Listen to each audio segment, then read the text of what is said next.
the compact nature of this storm and the center of it has really helped aid in that development. This storm is quickly racing toward the northeast at 45 miles an hour. But today we're going to bring you inside of one. So come on, let's check it out. This is the single most important tool the hurricane hunters use. I'm just happy everyone has the power on. They probably have got the heaters on this morning because it is chilly. Temperatures only warming by a few degrees today. Thanks to the clouds and the rain, we just aren't going to have that heating. We're in 1999, September, heading to the peak of the hurricane season. We have our 6th named storm, Floyd. Yes. Zoe, do you have something to say about the forecast? What was that? Oh, okay. She says that we could have a couple coastal showers as we head into tomorrow. And an environment with more wind shear.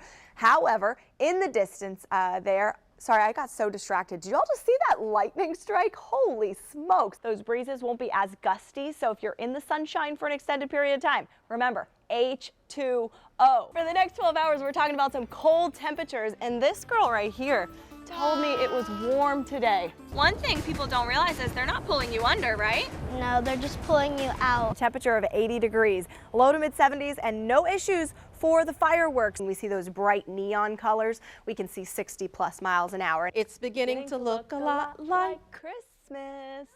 Toys in every store. It's feeling like it. Hey, why'd you cut her mic, okay? Don't put all the pressure on me. Our tornado watch is for areas in the yellow here. So this is not just Jacksonville.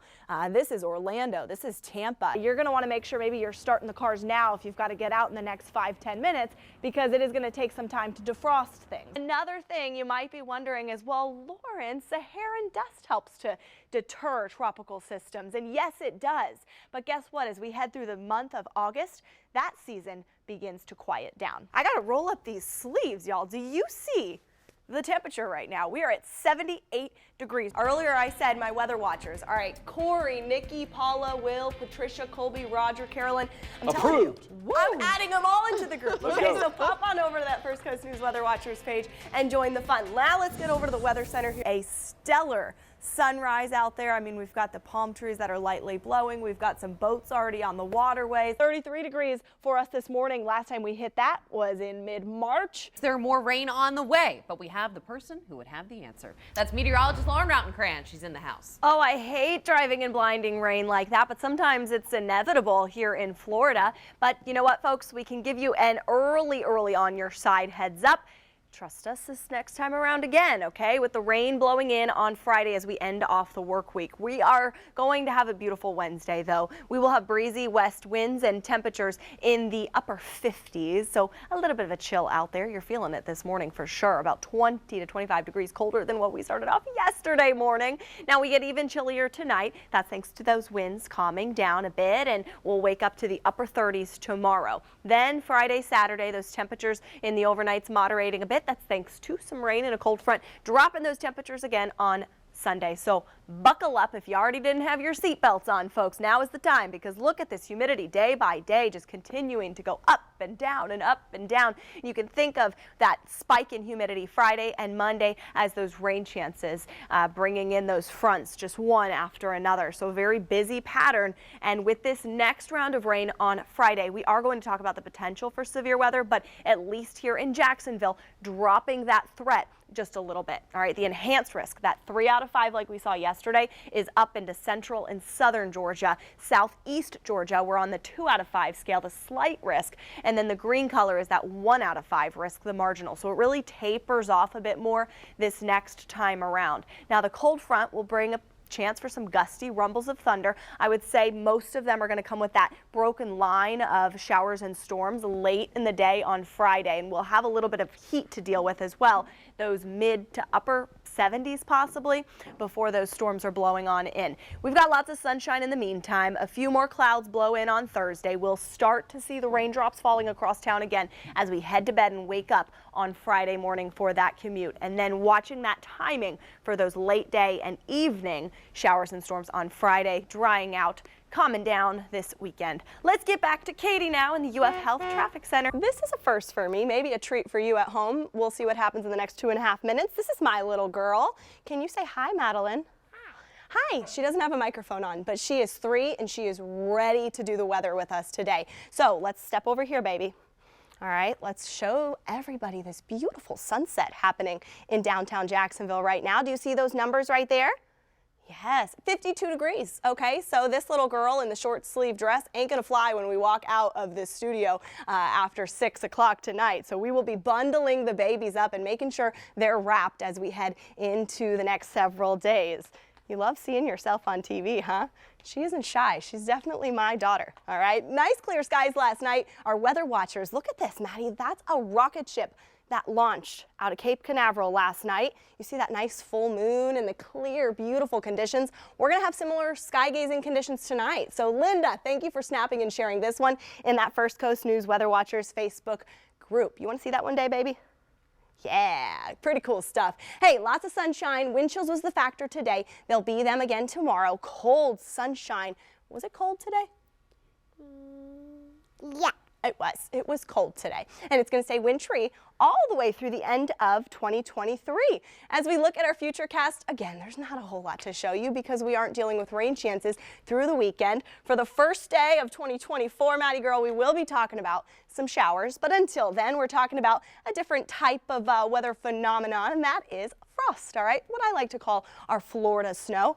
The little ones love it. And you know what? Maybe you want to get out early tomorrow. It's going to be cold, but they love to see the ice particles that are kind of on the grass, maybe on the windshields of the cars as well. That's tomorrow from 4 to 9 a.m. We'll probably see another one of those on Sunday morning as well, especially as that wind begins to settle down a bit. Can you wave to the camera? Say hi to Daddy.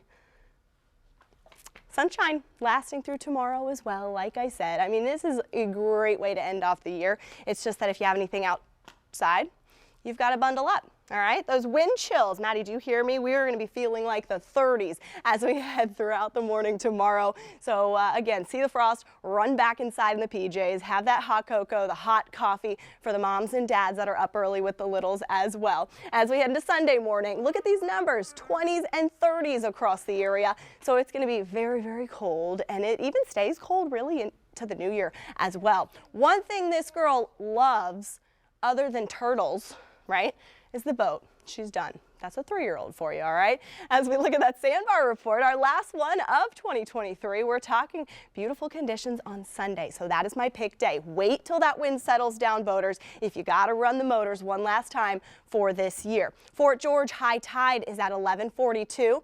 Low tide at Bayard Point along the river then will be the opposite, all right, 11:45. And we'll have 2-foot seas.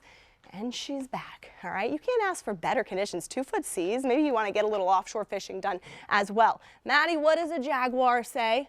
Beautiful. That's right. Great football weather on Sunday, guys. Well, you undoubtedly noticed a whole lot of pink here on Good Morning Jacksonville throughout the month of October. When you're watching the most accurate forecast recently, meteorologist Lauren Rautenkranz challenging herself to wear the color pink all October, every single day, in support of Breast Cancer Awareness Month. It was fun to keep track of, right? that. And of course, her true inspiration comes from someone very special. Let's turn things over now to meteorologist Lauren Rautenkranz. Well, Keith, the Lou, pink means more to me now than ever. And if you were wondering why I wore pink every day in October, well, it's because it's personal. My mom was diagnosed with breast cancer just a few months ago, but let me tell you, she is unstoppable.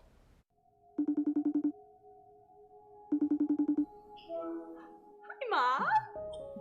Hi, how are you? From West Palm Beach, there she is, showing off a piece of her heart. It's special. I wear it every day. An 11-letter word on a pink and white beaded bracelet. She kind of walked around everybody, snuck into your little bag and said, Grammy, I have a special present for you. Hi, Madeline. Gifted to my mom by one of her biggest fans. Inspired by a favorite bedtime story, a little reminder to keep going. Princess lives. My yearly visit that I just go in every summer to do my mammogram, it was a big surprise, little bump in the road. Nothing but a speed bump for this strong and determined mother of mine. Can we do that? She called one August afternoon, like she always does. You look so cute. Oh, thank you. Now we talk in text from the moment we wake up to the time our heads hit the pillow. But this time something felt different. One of the hardest things was telling my family. After rounds of testing and doctor's appointments, my mom told me the news. She was diagnosed with breast cancer, stage 1. Words she could barely utter herself. And there was a long time I didn't want to talk about it because I'm thinking, okay, I don't really like the C word, cancer word, but I'm able to say it now. As much as this paralyzed our family in the beginning, that annual mammogram that she casually gets every summer, A mammogram takes 20 minutes. it's been a blessing. Doctors quickly got her on the schedule for a lumpectomy. After a week of downtime, Mom proved her resiliency, not waiting another minute to get back to teaching in the classroom and visiting those grandbabies. It's been for a long time since I've seen you. Next step is radiation, but we got this. It's going to give me more time with my precious loved I ones. see you got bigger too. Did your brother get bigger? Having a mammogram is safe, it will save your life. It's treatable when they catch it early. Breast cancer isn't going to stop you. It's not going to stop us. Just like the word she wears on her wrist, It's unstoppable. my mom does not sit still. And all my pink all month long is just for you, Mom. Yes, thank you. I love you guys. We love you. And cancer most definitely won't stop her. Cheers! Lauren Rautenkranz, daughter of the unstoppable Kathy Rautenkranz, First Coast News, on your side. So I have to re-emphasize, guys, my mom is doing incredible. Like she said, next step is radiation. She's gone through the surgery. She took very minimal downtime, and truly just the most incredible woman in my life. Love you, Mom. She definitely is. You're doing okay? I'm doing I was great. like afraid to turn around and see if she would be tearing up, but you look good. You're doing Oh yeah, okay. the story was not easy to make because this had to be the best story I did ever for my mom, of course. But she's watching right now, and she's off to go teach those third graders and get to see her and hug her this weekend. So. Yeah.